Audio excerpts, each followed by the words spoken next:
நேற்று நள்ளிரவு நடந்த தாக்குதலில் படு பயங்கரவாதி என சொல்லப்படும் மசூர் அசாத் அவர் கொல்லப்பட்டதாகவும் அவர் கூட அவர் குடும்பத்தினரும் கொல்லப்பட்டதாகவும் 10க்கும் மேற்பட்ட கொல்லப்பட்டதாக சொல்றாங்க. பகோல்பூர் அப்படிங்கிற ஊர், அங்கதான் மசாத் அசார் அப்படிங்கிற அந்த ஒரு நபர் 25 ஆண்டுகளாக இந்தியாவிற்கு தலைவலியை ஏற்படுத்திய பெயர். இந்தியாவுக்கு மட்டுமல்ல, உலக நாடுகளிலேயும் பல நாடுகள் சர்வதேச பயங்கரவாதி அப்படின்னு இவர் அறிவிச்சிருக்காங்க. தற்பொழுது இந்த தாக்குதல்ல, அதாவது இந்தியா மேற்கொண்ட தாக்குதல்ல இறந்திருக்கிறார் அப்படிங்கிற ஒரு செய்தி அதிகாரப்பூர்வம் வரல. ஏன்னா இவர் பலமுறை இது போன்ற செய்தி வந்திருக்கு. பட் இந்த முறை கொஞ்சம் பாகிஸ்தான் தீவிரவாதிகளை ஊக்குவிக்குது, இந்தியாவிற்கு அந்த நடவடிக்கை, அந்த பாகிஸ்தானுக்கு அடைக்கலம் கொடுக்குது, அதாவது தீவிரவாதிகளுக்கு அடைக்கலம் கொடுக்குதுங்கிறது தான் நம்மளுடைய வாதமா இருக்கு. அதன் காரணமா அவர்களுடைய அந்த பயிற்சி தளங்களை குறிவைத்து தாக்கியிருக்காங்க. 9 இடங்களில் துல்லியமான தாக்குதல், கிட்டத்தட்ட ஒரு 80 தீவிரவாதிகள் கொல்லப்பட்டிருக்கலாம் அப்படிங்கிற ஒரு செய்தி. கிட்டத்தட்ட ஒரு முதல்ல போகும்போதெல்லாம் ஒரு ஆள் பாத்தீங்கன்னா குள்ளமா இருப்பாரு, குண்டா இருப்பாரு, இவர் நீலாம் ஒரு ஆளடா அப்படின்னு சொல்லிட்டு ரிஜெக்ட் பண்ணிட்டாங்க. அவரை தோற்றத்துக்கும் செய்யற வேலைக்கு சம்பந்தம்.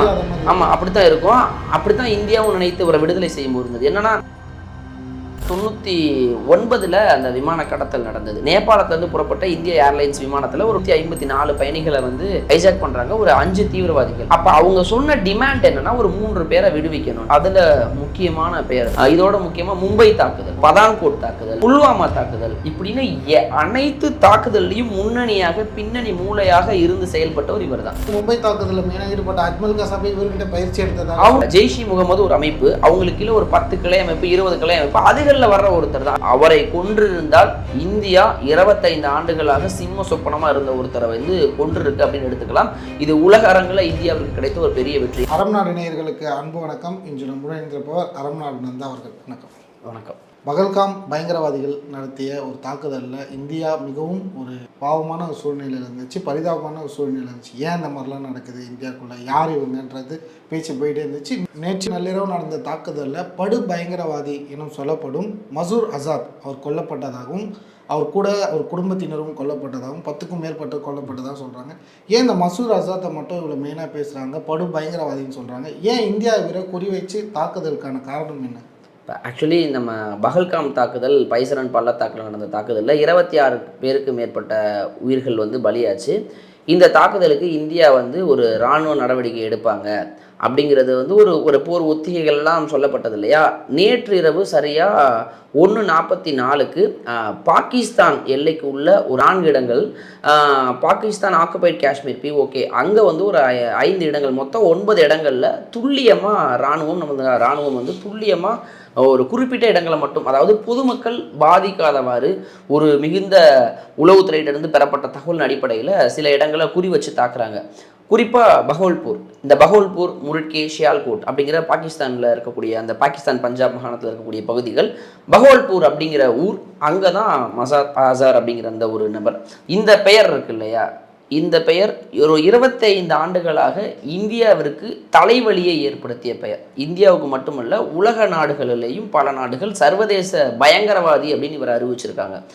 ஒரு சர்வதேச பயங்கரவாதியாக இருக்கக்கூடியவர், இந்தியாவிற்கு 25 ஆண்டுகளாக தொல்லை கொடுத்து கொண்டு இருக்கக்கூடியவர், தற்பொழுது இந்த தாக்குதலில், அதாவது இந்தியா மேற்கொண்ட தாக்குதலில் இறந்திருக்கிறார் அப்படிங்கிற ஒரு செய்தி அதிகாரப்பூர்வம் வரலை. ஏன்னா இவர் பலமுறை இது போன்ற செய்தி வந்திருக்கு. பட் இந்த முறை கொஞ்சம் ஸ்ட்ராங்காக வருது. அதுக்கு மாதிரி அதுக்கு ஏற்றவாறு புகைப்படங்களும் வெளியாகிருக்கு. கரெக்ட், அது மேபி எடிட்டடாக கூட இருக்கலாம். ஏன்னா அந்த மசாத் அசார் இருக்கார் இல்லையா, அந்த மசாத் அசார் அவரை வந்து பாகிஸ்தான் பயங்கரமாக அவரை பாதுகாச்சு. அதே மாதிரி இவர் வந்து முதல்ல இவர் யார், எப்படி எங்கிருந்து வந்தார் அப்படிங்கிற ஒரு பின்னணி இருக்கு இல்லையா, எதனால் இந்தியாவிற்கு பெரிய ஒரு தலைவலியாக இவர் அமைந்தார் அப்படிங்கிறதெல்லாம் ஒரு கடந்த கால வரலாறை நம்ம திரும்பி பார்க்கணும்.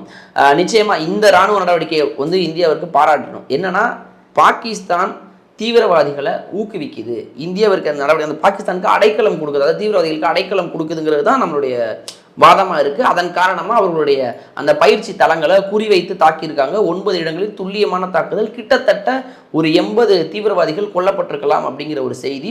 இப்போ மசூத் அசார் இருக்கார் இல்லையா, அவருடைய ஃபேமிலி வந்து ஆல்மோஸ்ட் இறந்துருக்காங்க, அவருடைய உதவியாளர்கள் இறந்துருக்காங்கிறது டிக்ளேர் ஆகிருக்கு. செய்திகள், இன்டர்நேஷ்னல் செய்தி ஊடகங்கள்லாம் அவங்க தான் வெளியிடுறாங்க. பட் இவருடைய இறப்பு பொறுத்து நமக்கு செய்தி வரல. முதல்ல இவர் யார், எதனால் இந்தியாவிற்கு தலைவலியாக அமைந்தார் அப்படின்னு பார்க்கணும். 1968 பாகிஸ்தானில் பிறந்து ஒரு கவர்மெண்ட் ஸ்கூல் ஸ்டாஃபோட மகனாக பிறக்கிறாரு. பிறந்ததுக்கு பிறகு அப்படியே அங்கே இருக்கக்கூடிய சூடான், வங்கதேசம், மற்ற நாடுகளுடைய மாணவர்களோட பயணிக்கிறாரு. பயணிக்கும் பொழுது ஆப்கானிஸ்தானில் சோவியத் ரஷ்யாவுக்கு எதிராக, அந்த படைகளுக்கு எதிராக ஒரு போர் வரும்போது அங்கே போயிட்டு சண்டை போடுறாரு. அதற்கு பிறகு அப்படியே அந்த ஒரு இயக்கங்களோட எல்லாம் ஒரு நட்பு கிடைத்து ஒரு முழுமையாக ஒரு தீவிரவாத இயக்கங்களோட அந்த பயங்கரவாத அமைப்புகளோடையே பயணிக்கிறாரு. கிட்டத்தட்ட ஒரு முதல்ல போகும்போதெல்லாம் ஒரு ஆள் பார்த்தீங்கன்னா குள்ளமாக இருப்பார், குண்டாக இருப்பார், இவர் நீலாம் ஒரு ஆளாடா அப்படின்னு சொல்லிட்டு ரிஜெக்ட் பண்ணிட்டாங்க அவரை. தோற்றத்துக்கும் செய்கிற வேலைக்கும் சம்மந்தம் இல்லாத மாதிரி. ஆமாம், அப்படித்தான் இருக்கும். அப்படித்தான் இந்தியாவும் நினைத்து இவரை விடுதலை செய்யும்போது இருந்தது. என்னன்னா ஒரு டம்மி பீஸ் மாதிரி தான். ஆனால் ஒரு உலக நாடுகளுடைய ஒரு பயங்கரவாதத்துடைய தலைவனாக இவன் மாறுவான் அப்படிங்கிறது தெரியாது அன்னைக்கு. கந்தக் ஒரு விமான கடத்தல் தெரியும். அந்த விமான கடத்தல் வந்து 1999 நினைக்கிறேன். ஸோ அந்த விமான கடத்தல் வந்து இப்போ இவர் வந்து இவரை வந்து 1994 இந்தியா வந்து காஷ்மீரில் வச்சு கைது பண்ணிட்டாங்க. அதாவது பயங்கரவாத அமைப்புகளோட தொடர்பில் இருக்காரு இவர், இது மாதிரி நடவடிக்கையில் ஈடுபடுறாருன்னு காஷ்மீரில் வச்சு கைது செஞ்சு சிறையில் அடைச்சிட்டாங்க. 1994 நினைக்கிறேன் இந்தியா வந்து சிறையில் அடைச்சிட்டாங்க. அப்போ அந்த கந்தகர் விமான கடத்தல் வந்து பெரிதும் எல்லாருக்கும் தெரிஞ்சிருக்கும். வெப் சீரிஸ்லாம் வேறு வந்திருக்குன்னு நினைக்கிறேன். அதை பற்றி 99 அந்த விமான கடத்தல் நடந்தது. நேபாளத்திலேருந்து புறப்பட்ட இந்திய ஏர்லைன்ஸ் விமானத்தில் ஒரு 154 பயணிகளை வந்து ஹைஜாக் பண்ணுறாங்க ஒரு 5 தீவிரவாதிகள். அப்போ அவங்க சொன்ன டிமாண்ட் என்னென்னா ஒரு 3 பேரை விடுவிக்கணுன்ட்டு. அதில் முக்கியமான பெயர் தான் இந்த நபர் அதற்கப்புறம் விடுதலை செய்கிறாங்க. விடுதலை செய்ததுக்கு பிறகு அங்கே போகிறாரு. 2001 அந்த டைமில் அதான் அங்கே போயிட்டு ஜெய்ஷி முகமது அப்படின்னு சொல்லிட்டு ஒரு இயக்கத்தை ஆரம்பிக்கிறாரு. அதில் பல்வேறு கிளைகளை உருவாக்குறாங்க. இதற்கு பாகிஸ்தான் உளவு அமைப்புகள் பயங்கரமாக உதவி செய்கிறாங்க. பகவல்பூர் இப்போ தாக்குதல் நடத்தின அந்த ஊர்லேயே கிட்டத்தட்ட ஒரு 10-20 ஏக்கருக்கு ஒரு பிரம்மாண்ட கோட்டை, நீச்சல் குளம், ஆடம்பர வாழ்க்கை, அங்கேயே இயக்கங்களுக்கு பயிற்சி கொடுக்குறது அப்படின்னு ஒரு பல்வேறு விஷயங்களை செய்கிறாங்க. இந்த புகைப்படங்கள் அந்த கோட்டை, அந்த பிரம்மாண்ட கோட்டையோட புகைப்படம் இருக்குல்ல, அதை 2009 அமெரிக்க நாளிதழ் ஒன்று படமாக பிடித்தது. இவ்வளோ பெரிய ஒரு கோட்டை இருக்குது, இங்கே வந்து இவ்வளோ ஒரு பாதுகாப்போடு இந்த ஒரு இயக்கங்கிற மாதிரி ஒரு விஷயம் நடந்துக்கிட்டு இருக்குன்னு வெளியிட்டாங்க. இப்போ குறிப்பாக ஜம்மு காஷ்மீர் ஜம்முவில் ராணுவ அட்டாக் ஒன்று நடந்தது. அதுக்கப்புறம் ஜம்மு காஷ்மீர் அசம்பிளி அட்டாக் எல்லாருக்குமே தெரியும். நாடாளுமன்ற தாக்குதல், இந்திய நாடாளுமன்ற தாக்குதலில் இந்த ஜெய்ஷி முகமதுடைய தலைவராக இருக்கக்கூடிய மசூத் அசார் இருக்கார் இல்லையா, மசூத் அசார் தான் வந்து பின்னணியில் இருக்கிறாரு அப்படிங்கிறது. இதோட முக்கியமாக மும்பை தாக்குதல், நம்ம மும்பை தாக்குதல் எல்லாருக்கும் நினைவு இருக்கும். பதான்கோட் தாக்குதல், புல்வாமா தாக்குதல், இப்படின்னு அனைத்து தாக்குதல்லையும் முன்னணியாக பின்னணி மூளையாக இருந்து செயல்பட்டவர் இவர் தான். என்ன அஜ்மல் கசாப் மும்பை தாக்குதலில் மெயினாக ஈடுபட்ட அஜ்மல் கசாப்பை இவர்கிட்ட பயிற்சி எடுத்ததா அவங்கெல்லாம் எல்லாமே அது ஒரு அதாவது ஜெய்ஷி முகமது ஒரு அமைப்பு, அவங்களுக்கு கீழே ஒரு 10 கிளை அமைப்பு, 20 கிளை அமைப்பு, அதுகளில் வர்ற ஒருத்தர் தான். அப்போ முருட்கே அவங்க அங்கேருந்து அவன் வந்து இன்னொரு இடங்கள் இப்போ மொத்தம் நேற்று வந்து எங்கங்கண்ணா பகவல்பூரில் தாக்குதல், முருட்கே, ஷியால்கோட், இது வந்து அந்த முக்கியமான இடங்களில் பார்க்கப்படுது. ஜெய்ஷி முகமது அந்த தலைமையகத்தை, லஷ்கர் இ தொய்பா அந்த தலைமையகத்தை, அப்புறம் ஹிஸ்புல் முஜாஹிதீன் அந்த தலைமையகத்தை அப்படின்னு தான் டார்கெட் பண்ணுறாங்க. அஜ்மல் கசாப்லாம் முருட்கே அங்கே தான் வந்து அந்த பயிற்சி எடுத்த இடங்கள்லாம். அப்போ வந்து என்னென்னா சில கேள்விகள் வரும். இப்போ உடனே இப்போ இத்தனை ஆண்டுகளாக அவன் என்ன பண்ணுறாங்கிற கண்காணிப்பில் தானே இருந்தீங்க, அப்போ இந்த தலைமைகள்லாம் செயல்படுது. ஆனால் இந்தியா அதற்கான ஒரு சரியான நடவடிக்கையை வந்து எடுப்பதற்கான காலதாமதம் இருந்துச்சுன்னு கூட நம்ம எடுத்துக்கலாம். ஏன்னா புல்வாமா அட்டாக் வந்த பொழுதே ஒரு பெரிய நடவடிக்கை எடுக்கும் இந்தியா அப்படின்னு பார்த்தோம். பட் இந்த முறை ரொம்பவே வீரியமாக ஒரு நடவடிக்கை எடுத்திருக்காங்க. அதோடைய விளைவாக பல பயங்கரவாதிகள் கொல்லப்பட்டிருக்காங்க. நிச்சயம் இவர் இறந்திருந்தால் பெரிய செய்தி தான். அதே மாதிரி லஷ்கர் இ தொய்பாவுடைய தலைவர் வந்து நம்ம ஹஃபீஸ் சயீத், அவருக்கு இந்த தாக்குதலுக்கு பிறகு பயங்கர பாதுகாப்பாங்க. ஒரு பாகிஸ்தானே கொடுக்கும் 4 அடுக்கு பாதுகாப்பு கொடுத்து அவரை ப்ரொடெக்ட் பண்ணும். அங்கே ப்ரொடெக்ட் பண்ணிட்டு தான் இருக்குது இப்போவும். அதே போன்று இவருக்கும் பயங்கர பாதுகாப்பு எல்லாமே இருந்தது. பட் தனி மிக துல்லியமாக தாக்குதல் நடத்தியிருக்காங்க. அவரை கொன்றிருந்தால் இந்தியா 25 ஆண்டுகளாக சிம்ம சொப்பனமாக இருந்த ஒருத்தரை வந்து கொன்றிருக்கு அப்படின்னு எடுத்துக்கலாம். இது உலக அரங்கில் இந்தியாவிற்கு கிடைத்த ஒரு பெரிய வெற்றி. ஏன்னா அமெரிக்கா, இங்கிலாந்து எல்லாருமே அவரை டிக்ளேர் பண்ணியிருக்காங்க உலக நாடுகளே சர்வதேச பயங்கரவாதி அப்படின்னு ஒரு முத்திரை குத்தப்பட்ட ஒரு பயங்கரவாதி. அவரை கொண்டிருந்தால் நிச்சயம் இந்தியாவுக்கு இது பெரிய ப்ளஸ். நான் சொன்ன போது அந்த கந்தகர் விமான கடத்தலின் பொழுது இவர் வெளியே வர்றாரு. வெளியே வந்ததுக்கு பிறகு ஜெய்ஷி முகமது இயக்கத்தை ஆரம்பிக்கிறாரு. இயக்கத்தை ஆரம்பித்து அதற்கு பிறகு தான் ஒரு அட்டாக்காக பண்ணுறாங்க. குறிப்பாக நாடாளுமன்ற தாக்குதல், மும்பை தாக்குதல், அதற்கு பிறகு பதான்கோட் தாக்குதல், புல்வாமா அட்டாக், இப்படின்னு எல்லா அட்டாக்லையுமே இவர் இருந்திருக்கான். ரொம்ப ஒரு பயங்கரவாதி அப்படின்னா அதான் சொல்லலை, ஆரம்பத்தில் ரிஜெக்ட் பண்ணப்பட்டு ஒரு தோற்றம், ஒரு சிறையில் இருந்தாலும் தப்பிக்கும் போது சுரங்க வழியாக தப்பிக்க ட்ரை பண்ணி இவர் வந்து மாட்டிக்கிட்டார். அந்த கதைலாம் இருக்குது. அந்த மாதிரி ரொம்ப ஒரு பார்க்க ஒரு காமெடி பீஸ் மாதிரி இருந்தாலும் உலக நாடுகளை அச்சுறுத்திய ஒரு பயங்கரவாதி கொல்லப்பட்டிருந்தால் நிச்சயம் இந்தியா இந்த நடவடிக்கை எடுத்தாங்கல்ல ஒரு பெரிய முன்னணியில் இருக்குன்னு எடுத்துக்கலாம். பட் ஆனால் நேற்றைய தின தாக்குதல் வந்து அடுத்து போராக மாறுவதற்கான சூழல் தான் இங்கே போய்கிட்டு இருக்கு. இங்கே லைன் ஆஃப் கண்ட்ரோல் எல்ஓசி பகுதியெல்லாம் பயங்கர தாக்குதல்களை பாகிஸ்தான் ராணுவமும் முன்னெடுத்திருக்காங்க. ஷூட் நடக்குது. இந்திய தரப்புலையுமே மக்கள் பலியாக இருக்கிறாங்க. அது கிட்டத்தட்ட அந்த தகவல் வந்து விரைவில் வெளிவரும்னு நினைக்கிறேன். இந்த முதல் அடி இந்தியாவிற்கு சாதகம். தீவிரவாத பயங்கரவாத இயக்கங்கள் பயிற்சி பெற்ற இடங்களை சரியாக குறிப்பிட்டு அடித்திருக்கிறாங்க. இது வரலாற்றில் ஒருவேளை அவன் இறந்திருந்தால், அந்த பயங்கரவாதி கொல்லப்பட்டிருந்தா, இந்தியாவிற்கு வரலாற்று ரீதியாக ஒரு மிகப்பெரிய வெற்றியை அதை பார்க்கலாம். இவன் வந்து ஆக்சுவலி இந்த பின்லாடனோட அடுத்து வந்து நம்ம ஆப்கானிஸ்தான் அங்கே கூடிய இயக்கங்களோடலாம் இவர் வந்து பயிற்சி பெற்று பயங்கரமாக வந்து தெரிஞ்ச ஒரு நபராக இருந்தாலும் பாகிஸ்தான் அப்போ வந்து ஒரு விஷயம் கூட உண்மையில அதான் நடவடிக்கை எடுக்கலாம். அதை தான் நம்ம பிரச்சனை என்னென்னா, உலகத்தில் இருக்கக்கூடிய அனைத்து தடை செய்யப்பட்ட தீவிரவாத இயக்கத்தோடு தொடர்பில் இருந்து போய் அவங்களோட பயணிக்கிறது எல்லா வேலையும் பார்ப்பான்.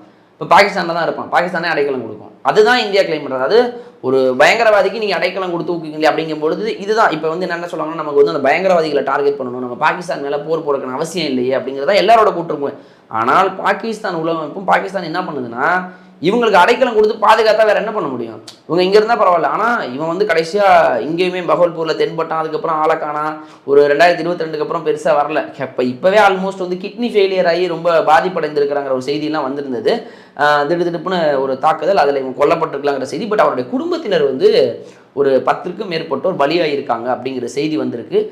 அப்படி இருந்தால் நிச்சயம் மகிழ்ச்சி. இந்த பகல்காம் தாக்குதலுக்கு 3 நாளைக்கு முன்னாடி மசூர் ஆசாத் வந்து ஒரு மீட்டிங் போட்டதாகவும், இந்த பகல்காம் தாக்குதலுக்கு இவர் தான் மூளையாக செயல்பட்டதாக சொல்லுது. அதில் அதன் பின்னணி இவர் தான். ஆமாம், அதாவது ஜெய்ஷி முகமதுடைய இது லஷ்கர் இ தொய்பா அவங்களுடைய கிளை அமைப்புகள் நிறைய வரும். அதுலேருந்து ஒரு பிரிவுகளாக வருவாங்க. அவங்களுடைய ஒரு சின்ன சின்ன பெருசில் மூளை இவங்க தான். அந்த மாதிரி ஒரு அட்டாக்கை செயல்பட்டு வந்து பகல்காம்ல வந்து தாக்குதல் நடத்தினது வந்து ரெசிஸ்டன்ட் ஃப்ரண்ட்னு நினைக்கிறேன். டிஆர்எஃப் ரெசிடென்ட் ஃப்ரண்ட் அப்படிங்கிற இயக்கம். அவங்க வந்து இவங்களோட கிளை அமைப்புகள் தானே.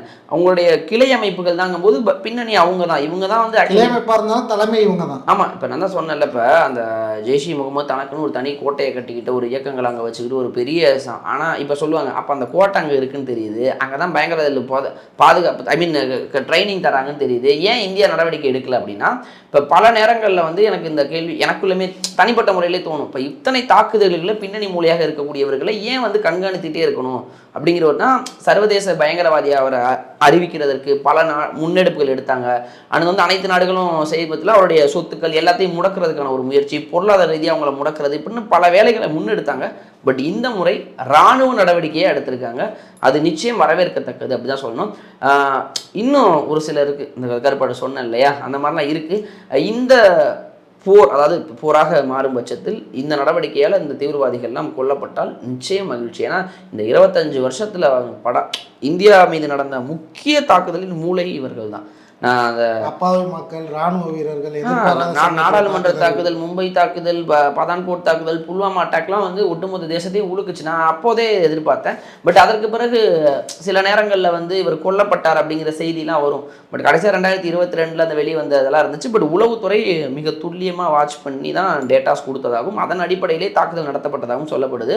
பட் பாகிஸ்தான் பொறுத்த வரைக்கும் இம்ரான்கானே வந்து சொல்லுவேன், எங்ககிட்ட இத்தனை 40,000 பயங்கரவாதிகளை நாங்கள் வச்சுருக்கோம், நாங்கள் வளர்த்துக்கிட்டு இருக்கோங்கிற மாதிரி ஒரு ஸ்டேட்மெண்ட் கொடுத்தாரு. இப்போ பாகிஸ்தான் பாதுகாப்பு அமைச்சராக சொல்கிறாரு, இப்போ கூட நாங்கள் வச்சுருக்கோம் அப்படிங்கிற அவங்க வந்து சொல்கிறாங்க. அதாவது ஆக்சுவலி இம்ரான்கான் தான் சொன்னான்னு நினைக்கிறேன். என்னன்னா பாகிஸ்தான் பாதுகாப்பு அமைச்சராக யாருன்னு தெரியல, ஒரு ஸ்டேட்மெண்ட் சொல்கிறாங்க, மேற்கு நாடுகளுக்காக நாங்கள் பயங்கரவாதிகளை உருவாக்கணும், எங்களுக்குள்ள ஒரு டேர்ம்ஸ் அக்ரிமெண்ட்டாகவே இருந்துச்சு, நாங்கள் வந்து அந்த நாட்டோட ஒப்பந்தம் போடும்போது நாங்கள் இதை சொல்லுவோம், அதாவது இது மாதிரி நீங்கள் ட்ரெயின் பண்ணி கொடுக்கணும் அப்படிங்கிற மாதிரி ஒரு ஒப்பந்தத்தையே போட்டு அதற்கான அந்த பயங்கரவாத நடவடிக்கையில் ஈடுபட்டிருக்கு பாகிஸ்தான். அப்படிங்கும்பொழுது பாகிஸ்தான் வந்து பண்ணுறது தவறு தான். அதாவது அந்த உலகம் பண்ணுறது தவறு தான்.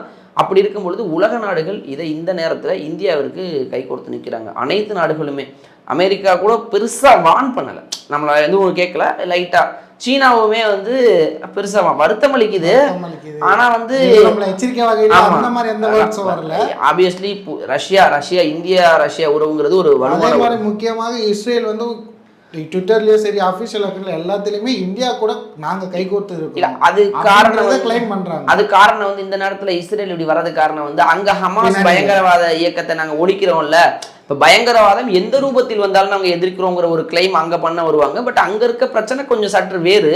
நம்ம ஊரை பொறுத்த வரைக்கும் இங்கே இந்த பிரச்சனை வேறு. அது ரெண்டு நம்ம பிரித்து தான் பார்க்கணும். பட் இந்த நேரத்தில் உலக நாடுகள் நமக்கு ஆதரவாக இருக்கிறது எல்லாமே சாதகமாக தான் இருக்குது.